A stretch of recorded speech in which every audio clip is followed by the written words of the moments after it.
There are many types of electric motors used for a variety of purposes in commercial industry. One critical task that must be performed prior to installing a motor is determining the motor's correct rotational direction. If a motor is required to rotate in a specific direction, it will have a direction arrow prominently displayed on the frame. But with few exceptions, most three-phase motors are made with symmetrical parts so the motor can rotate in either direction. Since these multi-directional motors are equally efficient in either direction, there's no standard direction of rotation. Therefore, when a three-phase motor is first connected, it may run in either direction, and technicians must be careful to install it properly. While the motor itself can run in either direction without harm, the components that the motor drives may be unidirectional. For instance, running a pump in the wrong direction may cause damage due to cavitation or expulsion of the shaft seal.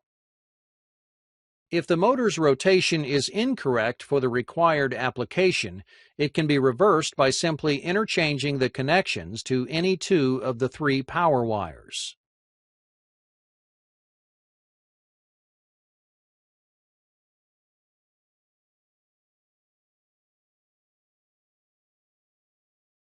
While many motors are three-phase and easily reversible, others are not.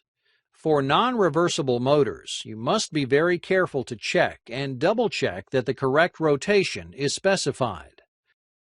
Unfortunately, many vendors don't make it easy, since the specifications of clockwise and counterclockwise depend upon the direction from which you view the motor. In general, for most electric motors, rotation is specified as clockwise or counterclockwise when viewed from the opposite end of the shaft. This is sometimes called the lead end, since the electrical wires or leads typically connect on this end. By contrast, the rotational direction for hydraulic pumps is specified as clockwise or counterclockwise rotation when viewed from the shaft end.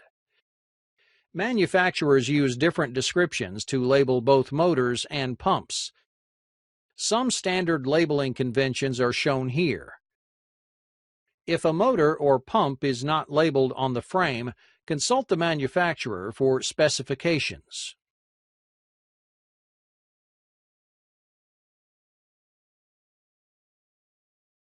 In addition to rotation, technicians must pay close attention to the frequency and current requirements for a given motor application.